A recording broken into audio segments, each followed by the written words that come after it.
Many of you probably just received your EVO drone and you want to fly it, but you have an iPhone. Well, luckily there is a beta app that just came out today. Well, didn't just come out, you have to actually sign up for it, but if you email Autel Robotics, you can get signed up for the beta app. Gives you 72 days to use this. So I've been using the Android beta app, and obviously the Android app is now official and live in the Google Play Store, so go check that out if you haven't.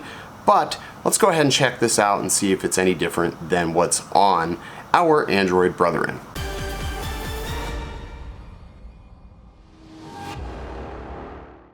Now, if we look at the main screen of the Autel Explorer app, it's very much just like the Android app. You have your weather off to the left-hand side, which it's saying severe weather, but it's actually pretty sunny out, but that's okay.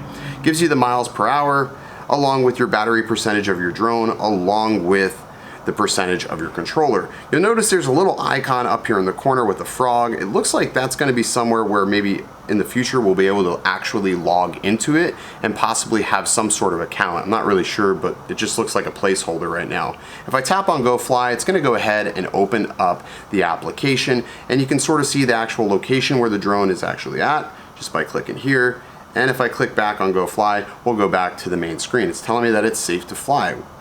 Now, I'm actually just doing this from the hotel room, so bear with me if the audio is a little weird or you're just staring at the floor. Anyways, down at the bottom of the application, you have an area in which you can change your format, and you can see I have mine set to MP4, but you can tap it and change to MOV if you want to shoot in that mode.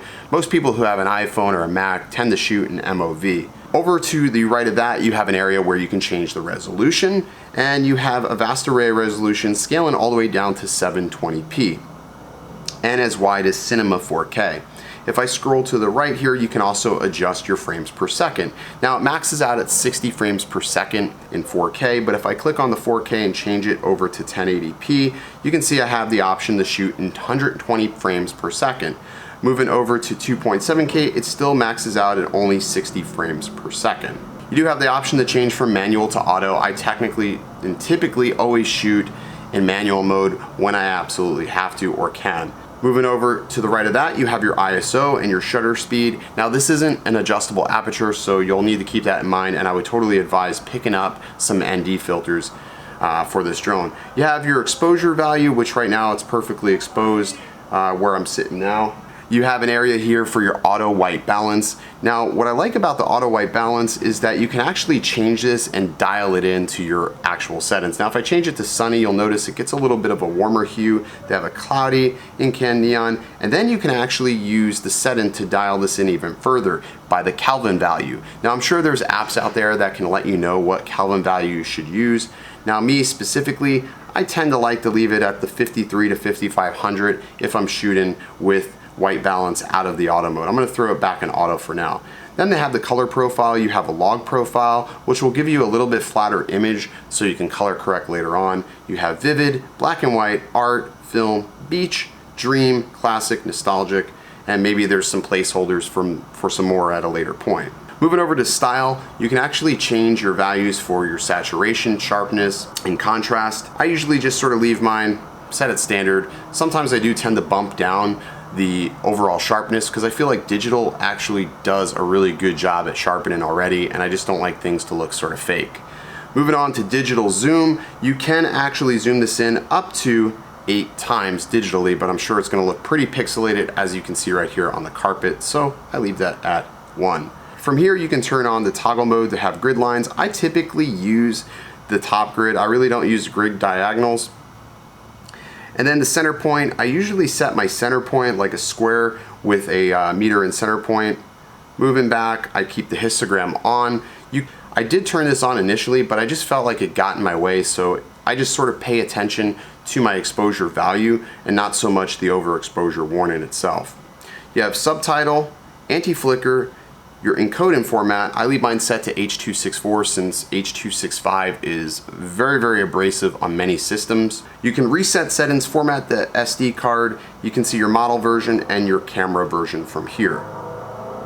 Clicking back will take you back to the main screen. There's a little gear icon over to the right in which you can actually access your settings. Over here in the main aircraft status, you'll see you have compass, flight mode, which is in star point right now. And if we just tap that, it doesn't do anything. You have your IMU, your vision sensors, command sticks, remote control battery, aircraft battery temperature, image signal transmission, which is strong, gimbal status, and then your format SD card. So there's actually 2 spots where you can format the SD card. But I want to come up here to where the compass is. Now, technically speaking, this is ready to fly out of the box, so you shouldn't have to do a compass calibration, but it does give you the option to do one, although you really shouldn't need one.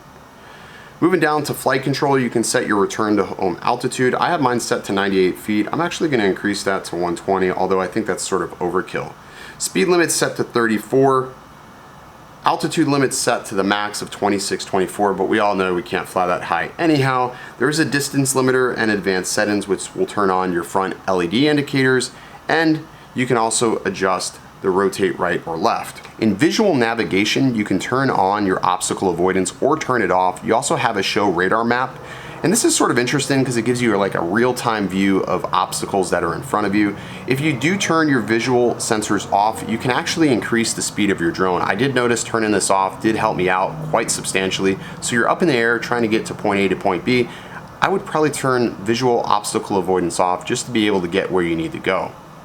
Clicking under advanced settings, you'll see you have an option for downward vision positioning, landing protection, and then accurate landing. Now, accurate landing is incredibly accurate. I will definitely say that 100%. And then landing protection is going to basically navigate the drone around any obstacles that may be in the path of the drone when it's trying to land. Remote control, if we come back down here, you can see we can adjust the command stick calibration, and I'm not going to do that now. And then you also have modes in which you can choose. Image transmission is pretty interesting. You can see the only mode we have here is 2.4, and it's actually measuring the channel that I'm on. Now my channel's sort of not really stable, and that's just simply because I'm inside in a hotel and there's a lot of electronical interference that could affect this. Now you can also change your broadband settings all the way from 5 megabits up to 20 megabits, and you can also adjust your image transmission mode. I have mine set to smooth, but you have high definition and normal as well.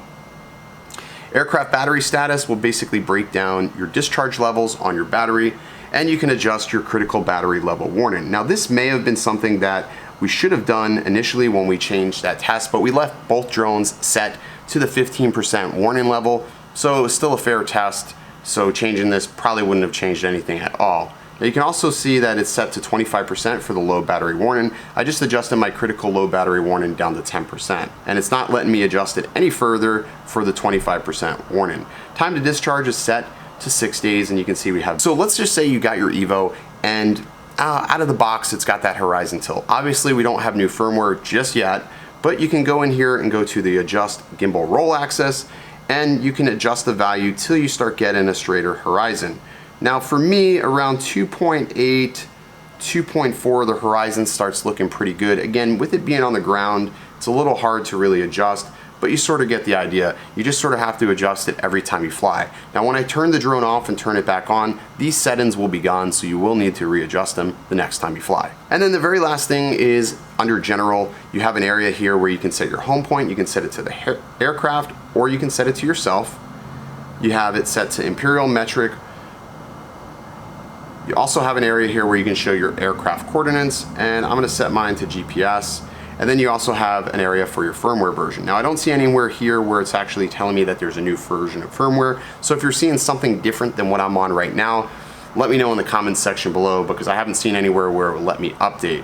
When I initially turned on the drone for the very first time, it actually did prompt me to do that. There's also a reset button and then about, and it's just going to show you the version application, and I am using iOS, so you can sort of see the idea there. So anyways, that's a brief tour of the Autel Robotics Explorer app. Now they may add more features to this later on down the road. Currently right now, if I tap on the little icon, you can see we have camera, dynamic track, and viewpoint, orbit, and waypoint. So there is still one more or possibly more intelligent flight modes missing. We'll have to wait and see what Autel actually adds later on down the road. But anyways, I just wanted to give you a brief tour of the iOS app. Let me know what you guys think in the comments section below. If this was at all helpful, if you just got this drone and you need the iOS app, please, I would encourage you to reach out to Autel and see if they can add you to that beta. I'm not sure if they're doing it for anyone, but I can't imagine they would want anybody with an iPhone or an iPad not being able to fly their newly purchased EVO. Anyways, that's gonna do it for today's video. If you enjoyed the content from today, go ahead and hit that like button. If you didn't, that other button is really working okay as of late. I'm Original Dobo reminding you to stay original. See ya.